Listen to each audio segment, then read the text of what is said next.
When I got married, I kept quiet about the $25.6 million company I inherited from my grandfather.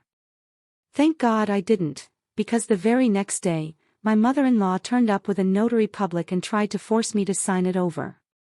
Can you imagine waking up married, blissful, only for your new mother-in-law to ambush you the very next morning with a lawyer, a notary, and a demand to sign over half of your secret multi-million-dollar company? My wedding day was supposed to be the happiest of my life, but it became a battlefield in an instant. And honestly, it made me question everything. To understand how I ended up in that nightmare, you need to know about my grandfather, Walter Harlow. He wasn't just my grandfather, he was my mentor, my anchor. A force of nature, really. He built Harlow Technologies from his garage back in '75, and by the time I was a kid, it was this respected software firm, specializing in security systems. But Grandpa Walt didn't just spoil me with toys. He taught me about business, about money, about life. Sammy, he'd say, leaning back in his worn leather chair, in business and in life, you need to protect yourself. Not everyone has good intentions, especially when money's involved. Those words echoed in my head for years.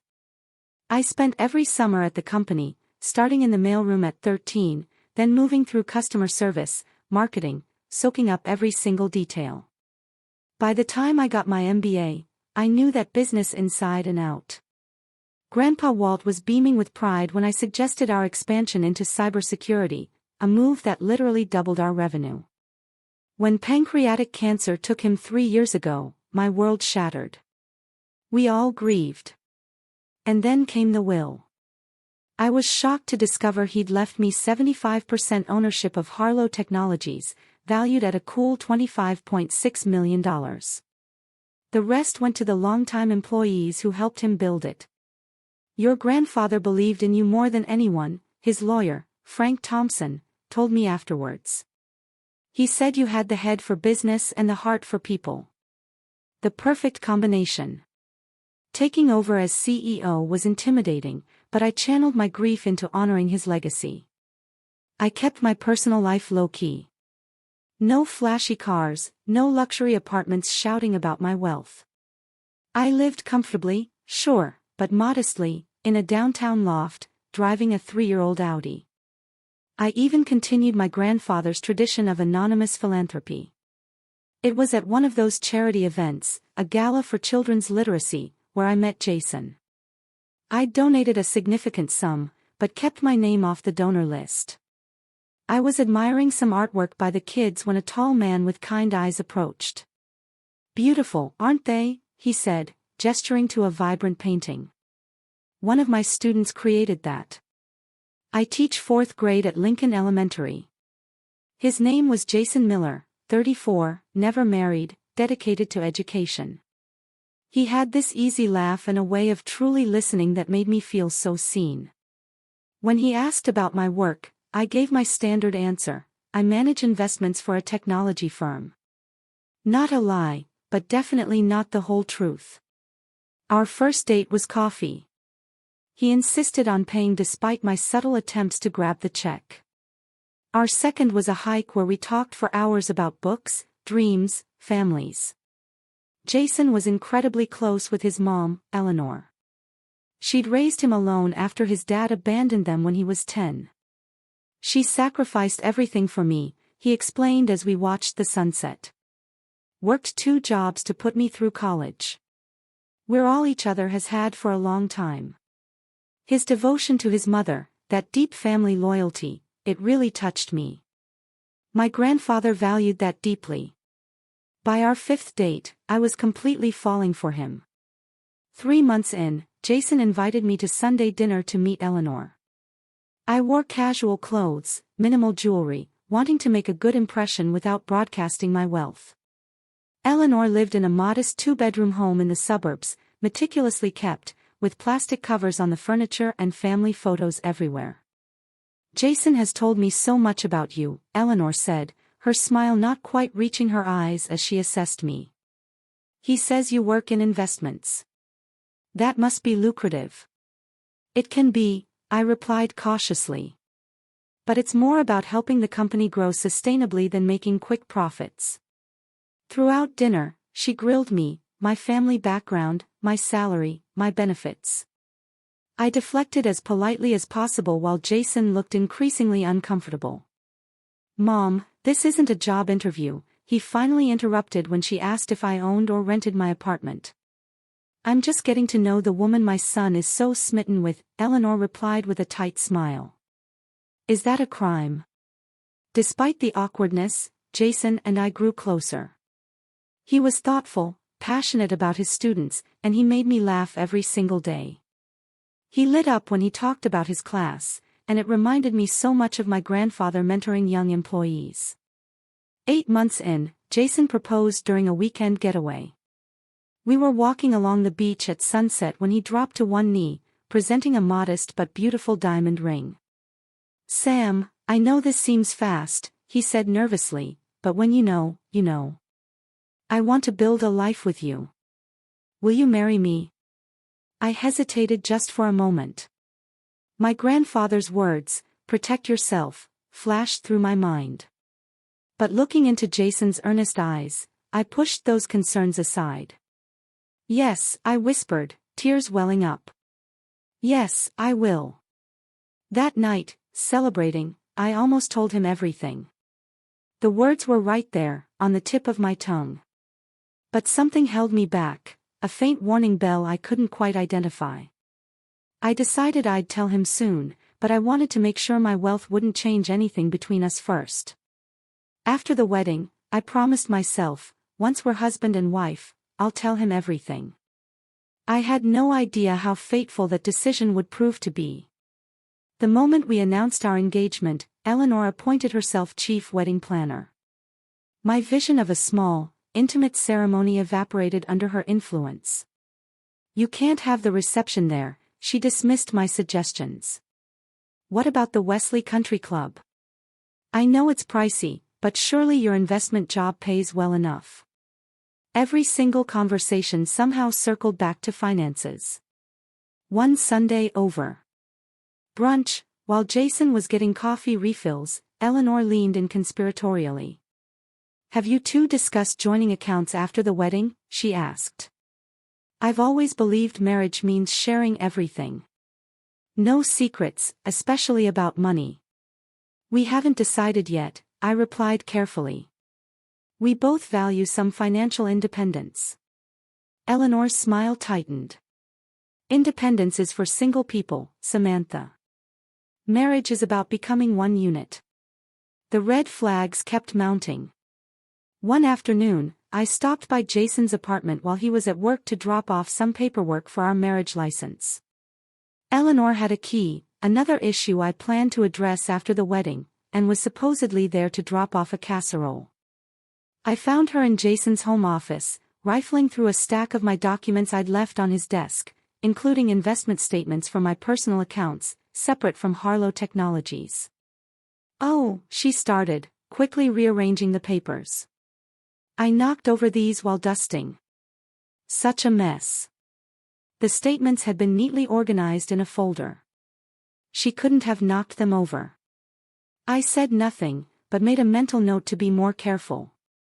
2 weeks later, I overheard a conversation that sent ice through my veins. I'd arrived early for dinner at Jason's apartment and was about to knock when I heard raised voices. "Mom, you need to stop pushing," Jason was saying.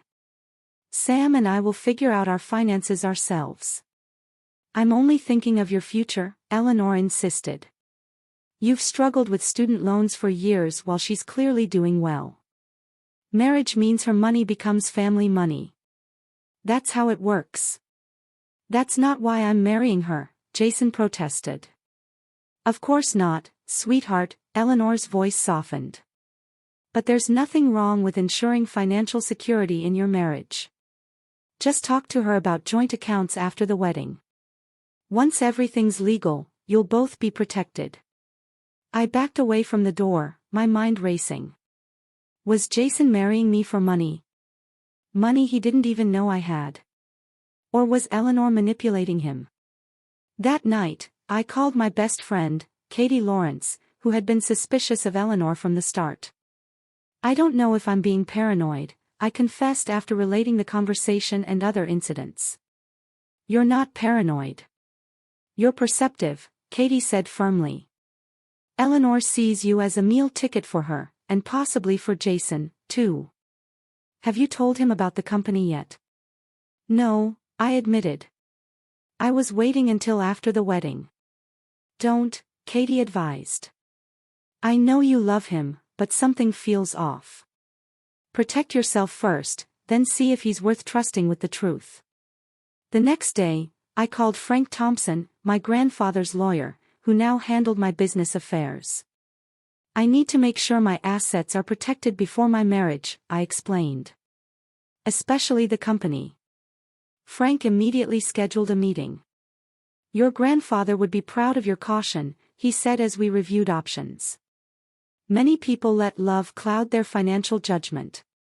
We established an irrevocable trust for my company shares, created prenuptial agreement drafts, though I hadn't decided whether to present them to Jason, and ensured multiple layers of legal protection.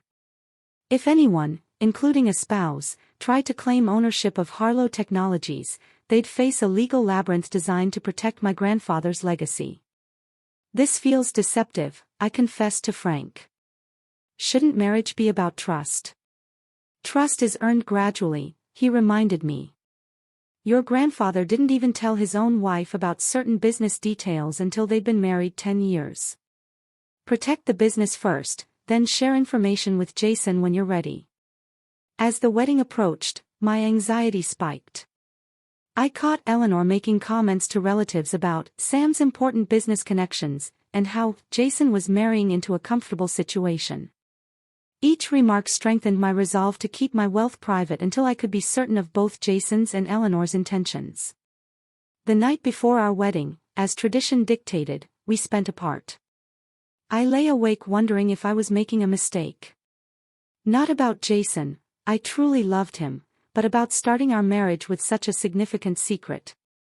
The weight of my $25.6 million company hung over me like a storm cloud on what should have been the happiest time of my life. After the ceremony, I promised myself again. Once we're married, I'll find the right moment to tell him everything. Little did I know, Eleanor already had plans of her own. Our wedding day dawned with perfect September weather. Sunshine, blue skies, just enough breeze. I'd chosen a simple but elegant dress. Nothing too extravagant, despite Eleanor's persistent suggestions for something more dramatic, befitting your position. The ceremony was scheduled for 4 p.m. at Riverside Gardens, a beautiful outdoor venue that wouldn't break the bank for someone on a teacher's salary. I'd insisted on splitting costs evenly, though in reality I anonymously covered most expenses through a wedding planner sworn to secrecy. Katie arrived at my hotel suite early, bringing champagne and a steady stream of encouragement. "You look stunning," she said as the makeup artist finished. "Are you ready for this?" "I think so," I replied, smoothing invisible wrinkles from my dress. "I love Jason. The rest we can figure out." "And have you decided when you'll tell him about Harlow Technologies?" she asked. I nodded. "During our honeymoon. We're staying at Lakeview Resort. Nothing flashy, but private. I'll explain everything then, including why I kept it secret." Katie squeezed my hand. "For what it's worth, I think Jason really does love you. It's just his mother I don't trust." "She'll be my mother-in-law after today," I reminded her. "I need to find some way to make peace with Eleanor." "Good luck with that," Katie muttered. At the venue, everything looked perfect. Wildflowers and lanterns lined the aisle, and the setting sun would provide a gorgeous backdrop. Guests began arriving, my small circle of friends, Jason's colleagues, family from both sides. Eleanor appeared in a beige dress that somehow managed to look both expensive and martyred. She inspected the arrangements with a critical eye before approaching me in the bridal suite. "Samantha, dear," she said, air-kissing my cheeks. "Such a lovely little ceremony you've planned. Simple is best, isn't it?" Though I still think the country club would have been worth the investment. This is perfect for us, I replied firmly. Well, what matters is that after today, you'll both be family. Her emphasis on family sent a chill down my spine. And families share everything, don't they? Joys, sorrows, responsibilities, assets. Before I could respond, my wedding coordinator announced it was time. Eleanor grasped my hands with surprising strength. I'm so looking forward to having a successful daughter-in-law join our family, she said, her eyes calculating. Jason deserves every advantage after his difficult childhood. As she walked away, Katie appeared. What did the Wicked Witch want? To remind me that family shares everything, I said quietly. Katie rolled her eyes. Including your bank account, I'm sure. Let's just get through today, I whispered. I'm not letting Eleanor ruin this. The ceremony itself was beautiful. When Jason saw me walking down the aisle, the love in his eyes seemed genuine and deep. His hands trembled slightly as he took mine, and his voice cracked with emotion during his vows. Samantha, you came into my life unexpectedly and changed everything, he said. I promise to stand by you, support your dreams, and be the partner you deserve. My heart is yours completely and forever. I believed him in that moment. Whatever Eleanor's schemes might be, Jason's love felt real. After the ceremony, during our first dance, I almost blurted out my secret. The weight of it pressed on my chest as Jason held me close. I have something important to tell you, I began. What is it? He asked, his eyes warm and attentive. Before I could continue, the DJ announced it was time for the father-daughter dance. My uncle stepped in. The moment for confession had passed.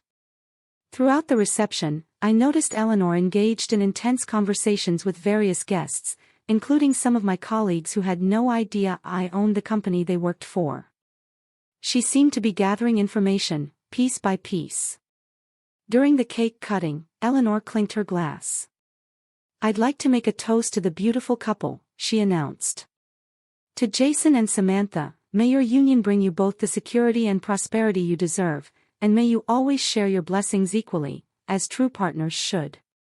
Several guests exchanged confused glances at the strange emphasis in her toast. Jason shifted uncomfortably beside me. As the reception wound down, Eleanor approached us again, this time with a document folder. A wedding gift, she explained, handing it to Jason.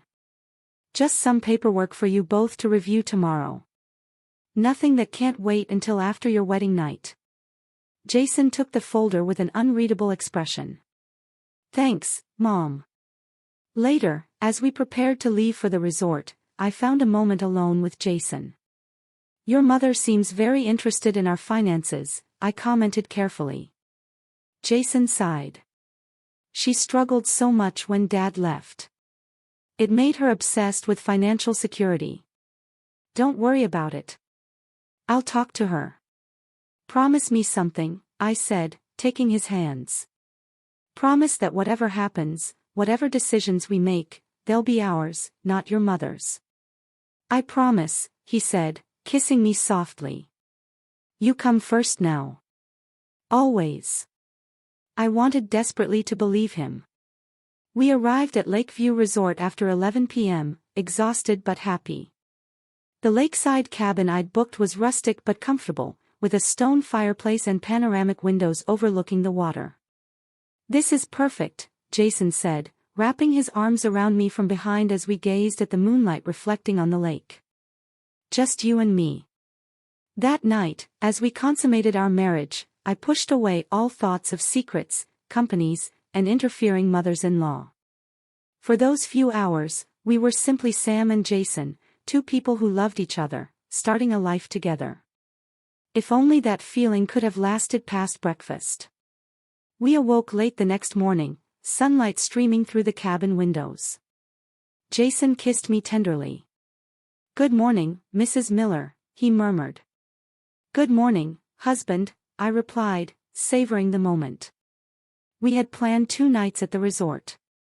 I decided to tell Jason about Harlow Technologies that evening after a day of hiking and relaxation. The resort restaurant had a private dining area where we could talk without interruption. After a leisurely breakfast on the cabin's deck, Jason's phone buzzed with a text. "It's Mom," he said, frowning at the screen. "She says there's a plumbing emergency at my apartment. Water everywhere. She needs us to come back right away. Can't she handle it?" I asked, disappointment washing over me. "Or call a plumber." "She says the super needs the tenant present," Jason explained, already standing. "I'm sorry, Sam. We can come back afterward." Something felt off about the timing, but I couldn't argue with a potential property emergency. We packed quickly and checked out, promising to return that evening. The drive back to the city took 40 minutes. As we approached Jason's apartment building, I noticed nothing unusual. No maintenance vehicles, no signs of water damage. "That's strange," I commented. "You'd think there'd be some activity for a major plumbing issue." Jason parked and checked his phone again. "Mom says she's waiting upstairs. Maybe they already fixed the leak." The moment we walked into the apartment, I knew we'd been manipulated. There was no water damage. Instead, Eleanor sat primly on the sofa beside a balding man with a briefcase. A younger woman stood nearby, a notary stamp visible on the table. "What's going on?" I asked, looking between them. "Where's the plumbing emergency?" "I'm sorry for the little white lie," Eleanor said, not looking sorry at all. "But this is actually an emergency of a different sort, a financial one that needs immediate attention." The balding man stood, extending his hand. "Curtis Dawson, attorney at law. Pleased to meet you, Mrs. Miller." I didn't take his hand. "What is this about?" Eleanor's pleasant facade dropped instantly. "This is about honesty and marriage, Samantha. Or should I say, Miss CEO of Harlow Technologies." My blood ran cold. Jason's face registered shock, then confusion. "What are you talking about, Mom?" he asked. Eleanor smiled thinly. "Your wife has been keeping secrets, Jason. Big ones. She's not just some investment manager. She owns a multi-million-dollar company.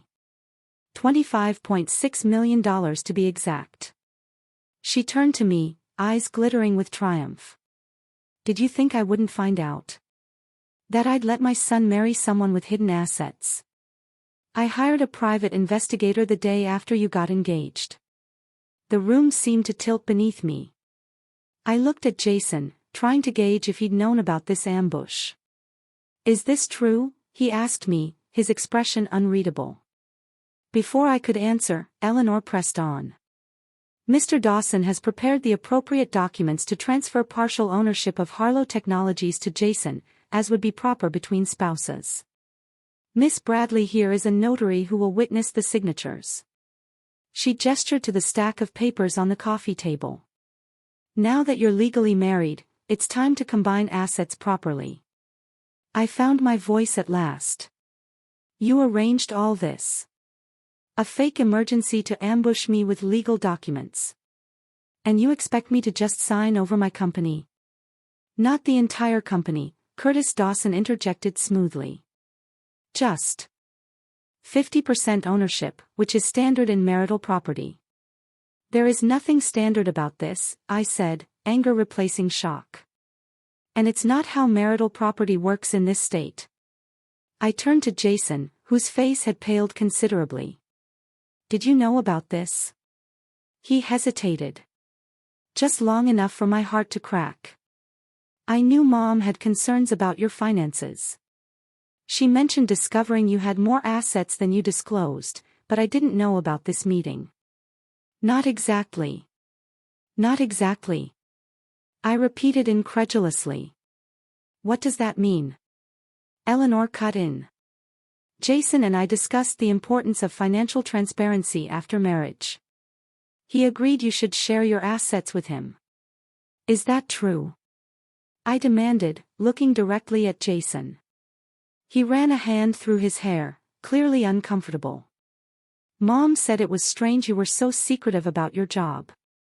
She thought you might have some savings you weren't disclosing. I agreed we should be open about finances, but I never asked for this. He gestured at the papers. But you discussed it, I said flatly. You and your mother talked about getting access to my money. That's not how it was, Jason protested weakly. Eleanor stood, impatient with our exchange. Enough drama. The fact is you concealed significant assets before marriage. Now it's time to rectify that oversight. She picked up a pen and held it out to me. Sign the papers, Samantha. It's what's best for everyone. I laughed without humor. Best for everyone, or best for you, Eleanor? For the family, she insisted. Jason deserves security after everything he's been through. And you think taking half my company provides that security? I asked, my voice dangerously calm. The company my grandfather built from nothing and entrusted to me.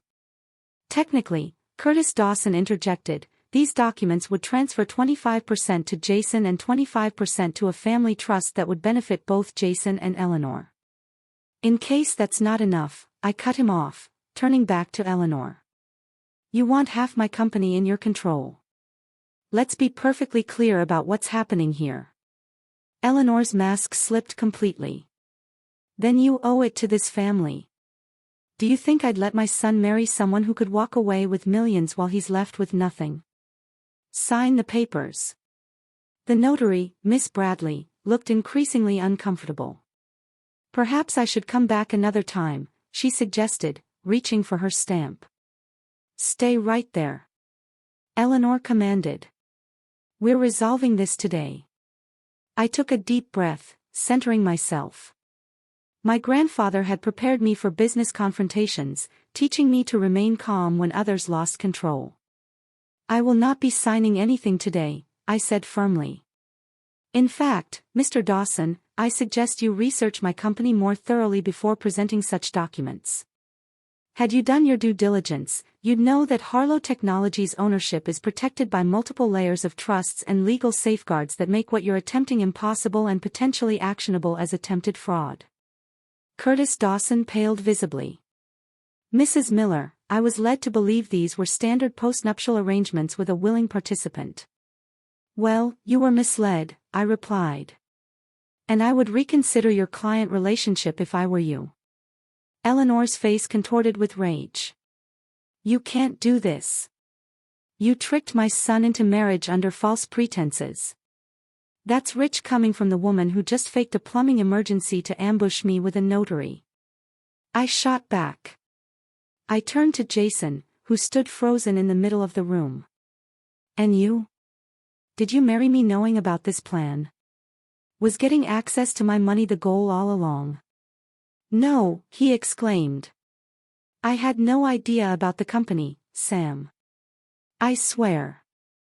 Mom just said you were hiding something financial and we should address it after the wedding. And you thought that was appropriate? To conspire with your mother about my finances. Jason had no answer. His silence was damning. I grabbed my purse from where I'd dropped it by the door. I need to leave right now. Eleanor stepped toward me, desperation in her eyes. If you walk out that door without signing, you'll regret it. I paused, turning back to her with ice in my voice. Is that a threat, Eleanor?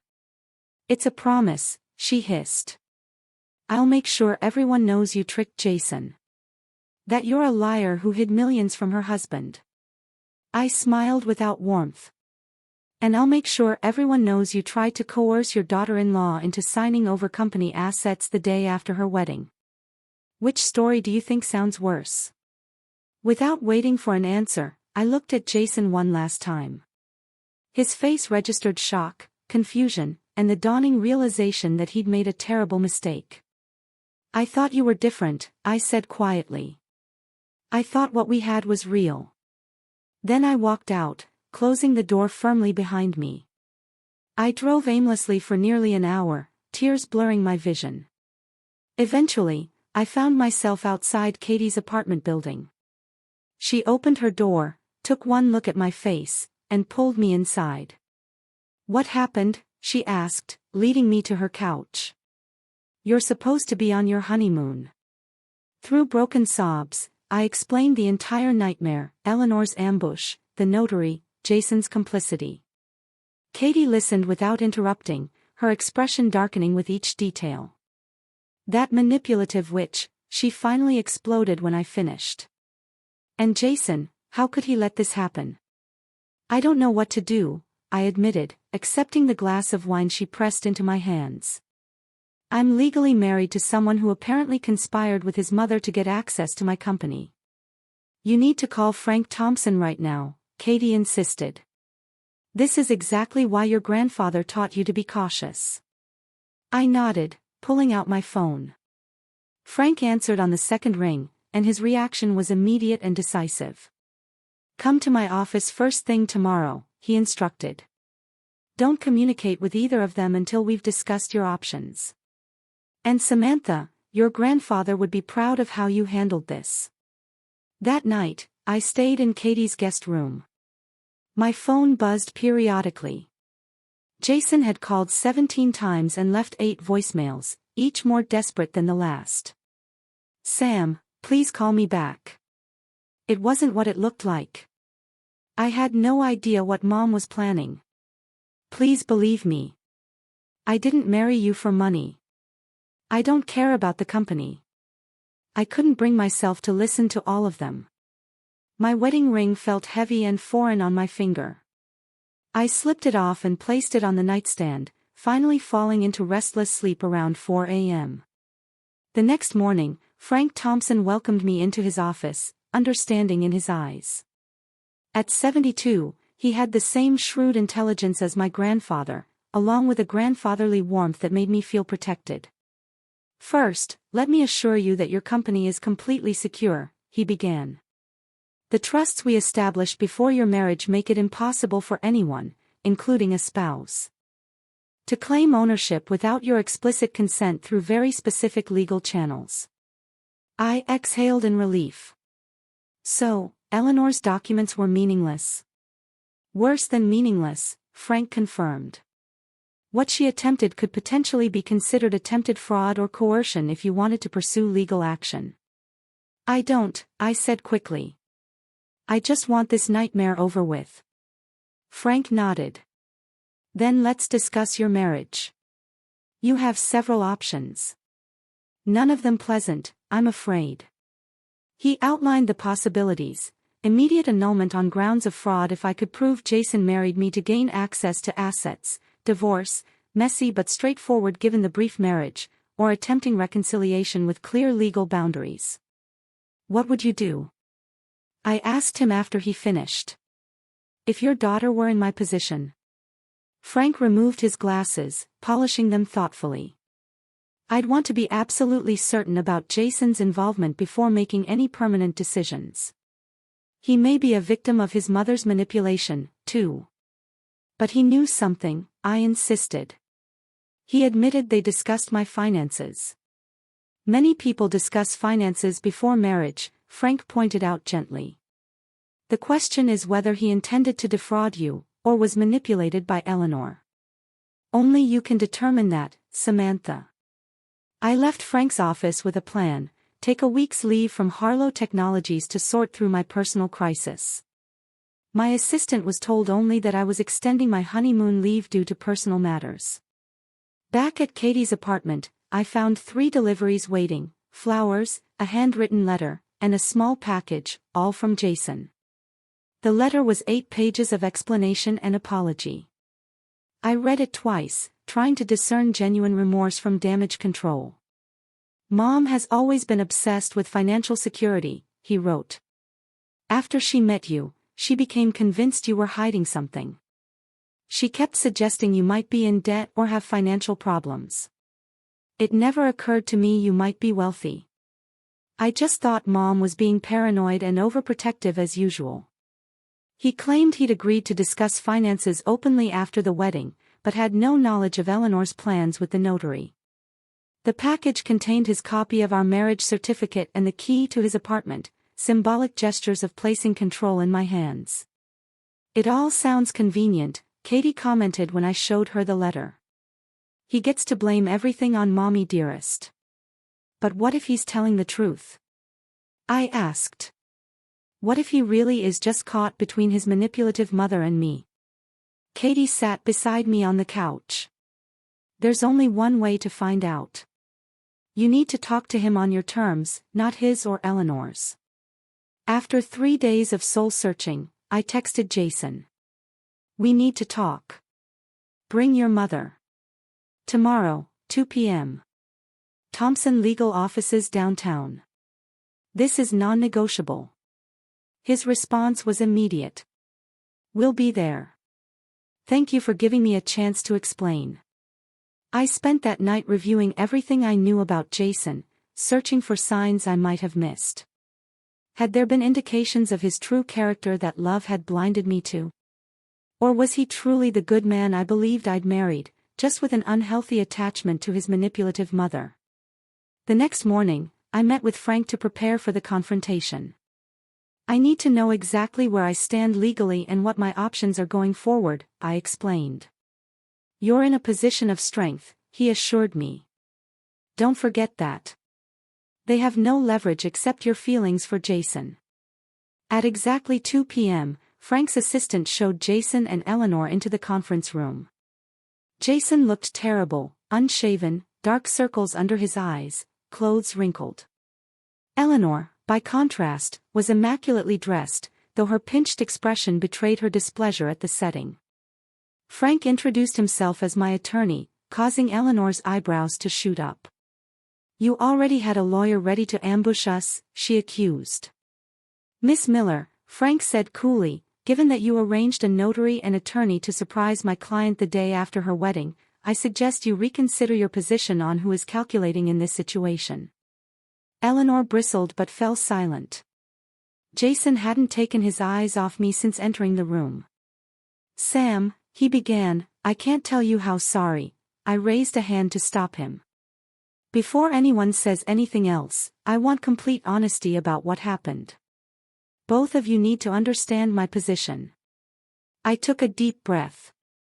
"Yes, I own Harlow Technologies. My grandfather left it to me 3 years ago. Its current valuation is approximately $25.6 million, and I serve as CEO. I kept this information private while dating because my grandfather taught me to be cautious about people's intentions when wealth is involved." I looked directly at Eleanor. It seems his caution was warranted. "If you had been honest from the start," Eleanor began, but Jason cut her off. "Mom, stop. Just stop." He turned to me. "Sam, I had no idea about any of this. About the company, about your wealth, none of it. And I definitely didn't know Mom had hired a private investigator or arranged that ambush with the notary." Eleanor scoffed. "We discussed her secrecy multiple times. Jason, I told you she was hiding something. You made it sound like she might have debt or financial problems." Jason shot back. "You never once suggested she was wealthy. You led me to believe we needed to address potential financial issues after the wedding, not orchestrate some bizarre corporate takeover." Their argument laid bare the dysfunction in their relationship. While they bickered, Frank discreetly slid a note in front of me. "This appears genuine. He seems as blindsided as you were." Finally, I'd heard enough. "Stop," I commanded, and both fell silent. "Eleanor, I have one question for you. Why? Why go to such lengths to get access to my company?" Eleanor's composure slipped. Just for a moment, in that brief flash, I saw desperation in her eyes before she masked it. "I was protecting my son," she insisted, "making sure he wasn't being taken advantage of. By orchestrating a scheme to take half my company." I pressed. "That doesn't sound like protection. It sounds like theft." "You don't understand," Eleanor said, her voice suddenly weary. When Jason's father left, he took everything. I worked 3 jobs to keep us afloat. I swore I'd never let Jason experience that kind of insecurity again. Mom, Jason said quietly, what aren't you telling us? Eleanor's carefully maintained facade crumbled. I'm in debt, she finally admitted. Significant debt. Medical bills from my cancer treatment 5 years ago, plus the second mortgage I took out to help pay for your student loans. Jason looked stunned. You told me insurance covered your treatment, and I've been paying you back for school. Not enough, Eleanor whispered. The interest keeps growing. When I realized how successful Samantha's company was, I thought it could solve everything. The room fell silent as the truth finally emerged. Eleanor hadn't just wanted financial security for Jason. She'd wanted a bailout for herself. How much? I asked. What? How much debt, Eleanor? She named a figure that made Jason gasp. It was substantial, life-altering for someone on a fixed income, but a drop in the bucket compared to Harlow Technology's worth. So, this was never about Jason, I said quietly. It was about using my company to solve your financial problems. Eleanor had no response. Her years of manipulation finally exposed. I turned to Jason, who looked shattered by his mother's revelations. And now I need to know where you stand. Not just about the situation, but about us, about our future, if we have one. Jason met my gaze directly. I love you, Sam. I married you because I love you. Not for your money, not for your company, not to solve my mother's problems. I'm horrified by what happened, and I'll spend the rest of my life making it up to you if you let me. Then he turned to Eleanor. But Mom, this relationship between us has to change. What you did was wrong on every level. If Sam gives our marriage another chance, you need to understand that she is my priority now. Eleanor's face crumpled at her son's words. Decades of codependence challenged in an instant. The choice now lay squarely with me. Walk away from a man I loved because of his toxic relationship with his mother, or try to rebuild on shaky foundations. I need some time, I finally said. This isn't a decision I can make today. As we prepared to leave, Eleanor approached me hesitantly.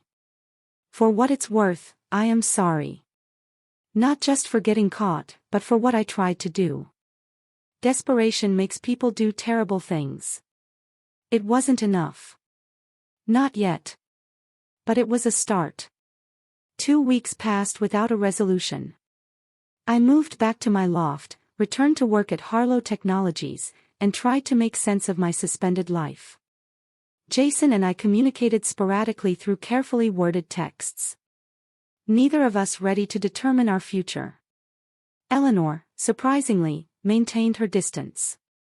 According to Jason, she had finally admitted herself to credit counseling and was working with a financial advisor to address her debt situation. She's actually seeing a therapist, too, Jason told me during one of our brief phone calls, something she refused to consider for years. I wanted to believe people could change, that relationships could heal from betrayal. But the memory of that ambush with the notary kept replaying in my mind. One evening, Frank Thompson called with an unexpected update. Eleanor Miller has requested a meeting, he informed me. With you, Jason, herself, and both our legal representatives present. Why? I asked wearily. What could she possibly have to say now? She didn't specify, Frank replied, but she was insistent it would be worth your time. Against my better judgment and Katie's explicit advice, I agreed to the meeting. We gathered once again in Frank's conference room the following afternoon. This time, Eleanor was accompanied by a kind-faced woman who introduced herself as Patricia Walton, a family therapist specializing in financial trauma. Thank you for agreeing to meet, Eleanor began, her usual commanding presence notably subdued. I've spent these past weeks doing some painful self-examination with Patricia's help. She placed a folder on the table, but didn't open it. Before I say anything else, I want to apologize. Truly apologize for my actions. What I did was inexcusable. I betrayed your trust, violated your privacy, and tried to manipulate both you and Jason for my own benefit. I remained silent, waiting for the other shoe to drop. Patricia has helped me understand that my financial anxiety after Jason's father left created unhealthy patterns that I've maintained for decades, Eleanor continued. I became obsessed with controlling financial outcomes, even at the expense of relationships. Jason watched his mother with a mixture of hope and weariness. This vulnerable version of Eleanor was clearly new to him, too. The truth is, Eleanor said, opening the folder, I came today to offer you this. She slid a document across the table. It was a formal, notarized statement renouncing any claim or interest in Harlow Technologies or any of my personal assets, now or in the future. I also want you to have this, she added, pushing forward a sealed envelope. It's a full accounting of my financial situation, all debts, accounts, everything. Complete transparency. Frank reviewed the documents carefully before nodding to me. They appear legitimate. Why the change of heart? I asked Eleanor directly. She glanced at Patricia, who nodded encouragingly. Because I realized I was about to lose my son, Eleanor admitted, her voice breaking. And no amount of money is worth that. Jason reached for his mother's hand in a gesture of support that would have been unimaginable weeks earlier. There is something else you should know, Eleanor continued. After our last meeting, I was diagnosed with anxiety disorder and financial PTSD. It doesn't excuse what I did, but it helps explain it. I'm on medication now and working through therapy. I studied her carefully, looking for signs of manipulation. Instead, I saw something I'd never associated with Eleanor Miller, genuine remorse. I appreciate your apology, I said carefully. And these documents. But trust isn't rebuilt overnight. I understand, Eleanor replied. I don't expect forgiveness. I just wanted to take responsibility and try to make amends. Jason cleared his throat. Sam, I know my relationship with Mom has been unhealthy. I enabled her behavior for years without realizing it. That's changing now, but I understand if it's too late for us. The raw honesty in the room was disarming. This wasn't the calculated Eleanor I'd come to fear, nor the passive Jason who deferred to his mother's wishes. What are you asking for?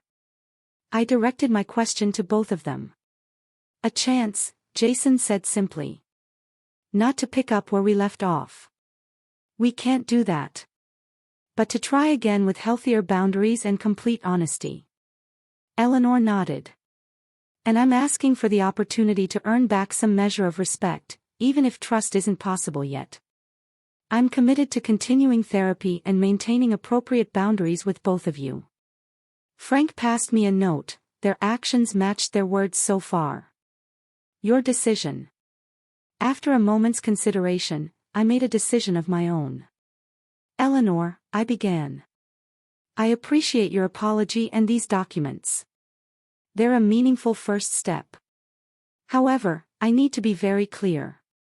My relationship with Jason is separate from my relationship with you. Whatever happens between him and me, you and I will need to rebuild from the ground up. She nodded, accepting this. Boundary without protest. I turned to Jason. And you and I have a lot to discuss before we can decide if our marriage has a future. I'm willing to try, but there need to be clear terms.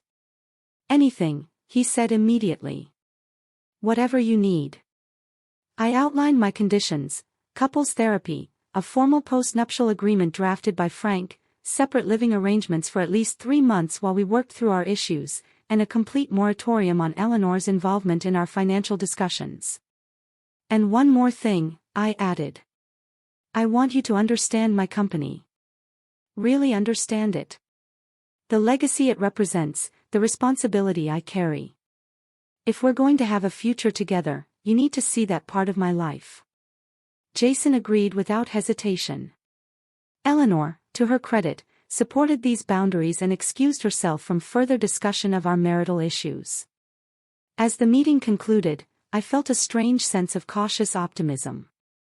The road ahead would be difficult, full of painful conversations and trust that needed careful rebuilding. But for the first time since the notary ambush, I could envision a possible path forward. Eleanor paused at the door, turning back to face me.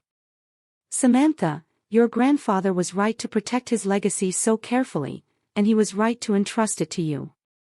Whatever happens between you and Jason, I want you to know I recognize that now. It wasn't forgiveness. Not yet. But it was a beginning." 6 months after the wedding that had nearly ended before it began, Jason and I sat across from Dr. Marlene Foster, the couples therapist who had guided us through the aftermath of Eleanor's scheme. "Today marks your 20th session," Dr. Foster noted, reviewing her notes. "Samantha, Jason, how would you assess your progress?" I exchanged a glance with Jason before answering. "Honestly, it's been the hardest 6 months of my life, but also the most transformative." Jason nodded in agreement. "We've had to rebuild everything from the ground up. Trust, communication, boundaries. Some days it felt impossible. The journey had indeed been grueling. For the first 3 months, we lived separately while attending therapy 3 times weekly, individual sessions, couples counseling, and family therapy that occasionally included Eleanor. The postnuptial agreement Frank drafted had been signed without drama, protecting Harlow Technologies while establishing fair terms for our shared marital assets going forward. Eleanor had honored her commitment to maintain appropriate boundaries, continuing her own therapy and credit counseling. The breakthrough for me, I told Dr. Foster, was when Jason truly understood what the company means to me. 2 months into our separation, I had finally brought Jason to Harlow Technologies headquarters, not as a visitor, but as someone learning the business from the ground up. He had spent weeks shadowing different departments, understanding the legacy my grandfather had built and the responsibility I carried. "I never realized how personal a company could be," Jason admitted. "It's not just assets or profits. It's a living legacy, something created through decades of work and vision." Watching him engage with the business, asking thoughtful questions, connecting with employees, appreciating the culture my grandfather had established, had begun the slow process of rebuilding my trust. "And Eleanor?" Dr. Foster prompted. "How has that relationship evolved?" This was more complicated. Eleanor had maintained her distance as promised, focusing on her own recovery from financial trauma and anxiety. The woman who had once orchestrated a notary ambush now sent respectful text messages asking permission before calling. "We're not close," I acknowledged. "We may never be. But we're establishing a new relationship based on mutual respect rather than manipulation or suspicion." "The biggest change," Jason added, "is that Mom and I have established healthier boundaries. For the first time in my life, I'm not responsible for her happiness or financial security." Eleanor had indeed made significant progress addressing her financial situation with the help of her therapist and financial counselor. She had consolidated her medical debt, refinanced her mortgage, and created a sustainable budget. Jason no longer felt obligated to supplement her income, though he chose to help with specific expenses occasionally. "And your living situation?" Dr. Foster asked. 2 weeks ago, after nearly 6 months apart, Jason had moved into my loft. The space felt different now, truly shared rather than just mine with a visitor. "It's working," I said simply. "One day at a time." As our session concluded, Dr. Foster smiled warmly. "When you first came to me, you both questioned whether your marriage could survive such a breach of trust so early. The work you've done suggests it not only can survive, but potentially become stronger for having faced this challenge." Outside the office, Jason took my hand as we walked to the car. "Dr. Foster's right, you know. 6 months ago, I wouldn't have believed we could get here." "Me neither," I admitted. "But here we are." That evening, as we prepared dinner together in our kitchen, I reflected on my grandfather's warnings about protecting myself and his business. "What are you thinking about?" Jason asked, noticing my contemplative mood. "My grandfather," I replied. "He always said to be cautious about people's intentions when money is involved. For years, I thought he was just being paranoid or cynical, but he wasn't." Jason acknowledged, "Money changes how people see you, how they interact with you, sometimes in ways they don't even recognize themselves." I nodded. The irony is, by following his advice to protect the company, I actually protected our relationship, too. "If you had told me about Harlow Technologies from the beginning," Jason finished, "Mom would have sabotaged us before we even had a chance, or worse, I might have been influenced by her fears and anxieties without realizing it." The painful journey had led to unexpected growth for both of us. Jason had discovered independence from his mother's emotional manipulation. I had learned that protecting myself didn't have to mean isolation or distrust of everyone. "I have something for you," I said, retrieving an envelope from my desk. "It's not quite an anniversary gift since our 6-month anniversary isn't exactly a celebration." Jason opened it curiously. Inside was an offer letter for a position at Harlow Technologies, Education Outreach Director. A new role, leveraging his teaching background to develop technology education programs for underprivileged schools. "This isn't charity or nepotism," I explained quickly. "You've earned this with the work you've done learning the business." The board approved it unanimously. His eyes widened. "Are you sure? Working together, being married. We've survived worse," I pointed out with a small smile, "and I think my grandfather would approve. He always said, business is about more than profit. It's about creating value and legacy." As we discussed the details of the position, my phone buzzed with a text from Eleanor. True to our new boundaries, she was requesting permission to call about Thanksgiving plans rather than simply calling or showing up. "Your mom wants to talk about Thanksgiving," I told Jason. "What do you think?" he asked, respecting my comfort level. I considered for a moment. "I think we can handle a phone call, and maybe dinner next month, depending on how things go. Small steps, careful boundaries, gradual rebuilding of trust." The approach had saved our marriage. Perhaps it could eventually create a healthy relationship with Eleanor, too. Later that night, as Jason slept beside me, I reflected on the tumultuous journey from that disastrous post-wedding ambush to our current cautious happiness. The company remained protected. Our marriage was slowly strengthening, and the toxic dynamics that had nearly destroyed everything were being addressed through honest communication and firm boundaries. My grandfather's voice seemed to whisper in my memory, "Trust, but verify. Protect what matters. And remember, the right people will love you for who you are, not what you own." He had been right all along. Hiding my $25.6 million company before the wedding had indeed been the right decision. Not because it had prevented Jason from accessing my wealth, but because it had exposed Eleanor's scheme before it could do irreparable damage. That initial caution had created the opportunity for honest rebuilding that might not have been possible otherwise. Our story wasn't a fairy tale. It was messy, painful, and ongoing, but it was authentic. A relationship based on who we truly were, not the roles or expectations others tried to impose. And that, I realized, was worth more than any company valuation could measure. If you've made it to the end of my story, I'd love to know what you would have done in my situation. Would you have given the relationship another chance like I did, or would you have walked away after such a betrayal? Drop your thoughts in the comments below. And if you found value in my experience, thank you for listening to my journey. Remember, protecting yourself isn't selfish. Sometimes it's the most loving thing you can do, both for yourself and for those who truly care about you.